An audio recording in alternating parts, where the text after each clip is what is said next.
pra sempre. E aí, galera do terceiro, bem aí com vocês? Tudo em paz? Beijão no coração. Aqui é a Cris Máximo, a mais querida de todos. Galerinha, vamos conversar um pouquinho a respeito de Macunaíma, que eu estou esperando os meninos me mandarem os vídeos, inclusive, né? Porque eu preciso avaliá-los.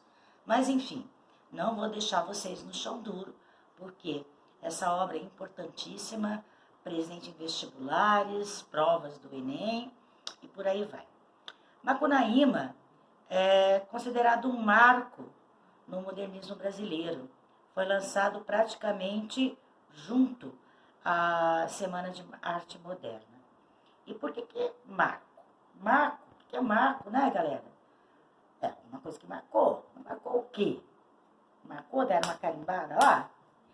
Não, né? O Macunaíma, segundo Mário de Andrade, foi um exaustivo trabalho de pesquisa que ele realizou ao longo de 5 anos, desde lá do norte, lá do Oiapoque, até o Chuí, pesquisando toda a nossa gente, toda a nossa cultura, tudo aquilo que é importante e que colaborou para que nós fôssemos o que somos hoje, o Brasil. E marco, porque ele vai ser de toda aquela apresentação que foi a Semana de Arte Moderna, a obra que mais chocou toda a sociedade paulistana da época. Não se esqueçam que São Paulo era considerada a Paulicéia desvairada, né? Eu já falei disso aí com vocês também, não vou repetir. Então, marco no sentido de que ele vai marcar aí uma mudança da mentalidade do povo brasileiro. Não esqueçam que a Semana de Arte Moderna, ela acontece ainda com toda aquela carga do que era a Belle Époque. E chega então o Macunaíma, que é o herói sem nenhum caráter. Herói sem nenhum caráter? Porra, meu, será que esse cara é malvado? Ele não presta? Ele faz sacanagem com o povo? Faz, viu? Faz. Porque o Mário de Andrade coloca o Macunaíma como aquele brasileiro que é cheio de malícia. Mas vocês lembram quando a gente estudou Memórias de um Sargento de Milícias? E tinha lá o Leonardinho, que era um herói picaresco? O Macunaíma, ele não faz as sacanagens, as maldades, porque ele é literalmente mau. Não. É porque ele não tem informação. Ele não tem noção de quem ele é. Ele não tem condições de perceber todo mundo que está à volta dele. Ele só quer ser feliz e se dar bem. Ele não tem consciência de que a vida não é apenas ser feliz e se dar bem, que a vida é muito mais do que isso. Então, o Macunaíma nasce lá numa tribo do Amazonas e a mãe dele fica assim, espantada, porque ele demora para andar, ele demora para falar. E quando ele fala, a primeira coisa que ele fala é: ai, que preguiça, ai, que preguiça. Né? Por quê? Essa era a imagem que o estrangeiro tinha a respeito do brasileiro. Um povo miscigenado, preguiçoso, que estava fadado a não se desenvolver intelectualmente por conta da miscigenação. Nós também já conversamos a respeito disso. E o Macunaíma cresce e só quer brincar. E esse brincar, galera, é mesmo ter relações sexuais, ó, né? É isso mesmo. E ele faz isso com a cunhada, com toda mulher que aparece na frente dele. Não adianta o irmão dele dar uma surra, a mãe bate nele, mas ele só quer saber de brincar. Essa era a vida do Macunaíma. Até que ele conhece a Si. A Si era a deusa, a rainha das matas, e os dois se apaixonam. Tem um filho. Só que tempos depois esse filho morre. E onde essa criança é enterrada, nasce o pé de guaraná, uma árvore típica lá da região amazônica e que depois veio a ser tão apreciada pelo brasileiro, não apenas pelo brasileiro, pelos estrangeiros, então, todinhos aí fora. E o Mário de Andrade, de maneira muito peculiar, né, tenta justificar esse surgimento do Guaraná. E assim, quando morre, vira uma estrela, como normalmente os populares costumam dizer, principalmente para as crianças, né? Ah, fulano não está aqui porque foi embora, virou uma estrelinha. E assim virou uma estrela, para formar uma constelação, da qual depois o Macunaíma vai fazer parte. Mas antes de morrer, assim deixa um presente para o Macunaíma, um colar, como se fosse um amuleto dele, chamado Muiraquitã. E o Muiraquitã, ele vai representar a consciência que o brasileiro está buscando, que ele ainda não descobriu quem ele é. E, curiosamente, esse Muiraquitã, ele é roubado por um estrangeiro. Olha toda a simbologia aí, né? Um estrangeiro rouba o amuleto do Macunaíma. O nome do estrangeiro? Venceslau Pietro Pietra, né? Para marcar aí o grande número de imigrantes italianos que estavam chegando no Brasil no início do século XX. E Macunaíma vem, então, sai de lá do Amazonas e vai atrás do Pietro, atrás do seu amuleto. E os dois irmãos dele, o Jiguê e o Manahape, vêm junto.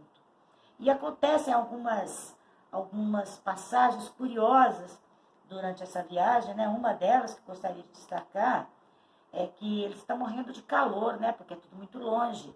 E eles encontram um lago. Quando eles chegam a esse lago, eles veem que, na verdade, esse lago é a pegada do gigante Piaimã, de uma lenda indígena, que corresponderia ao Noé da Bíblia.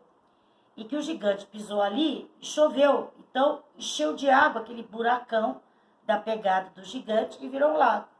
E aí eles estavam com muito calor. Aí o Macunaíma viu aquilo e mergulhou na água. E ele saiu branquinho, loiro, de olhos azuis. Aí o outro irmão dele, o Jiguê, nossa, eu também quero. Aí mergulhou na água. Só que a água já estava um pouco suja do pretume lá do Macunaíma, porque o Macunaíma era negrinho, retinto. Aí o Manahape sai com a pele meio avermelhada, não sai loirinho. E o Jiguê, que ficou por último, então, coitado, já tinha pouquinha água, mais preta do que nunca, ele cai lá, nessa restinho de água que tinha, e quando ele sai, ele está apenas com as palmas das mãos brancas e a sola dos pés brancas. Então, olha a simbologia aí da formação da nossa nação brasileira. As três raças que são a base do Brasil. Né? Sem contar uma outra passagem, que uma das deusas lá da mata, para castigar o Macunaíma, joga um pó em cima dele, o pó mágico, e ele, que era pequenininho, atarracado, ele cresce.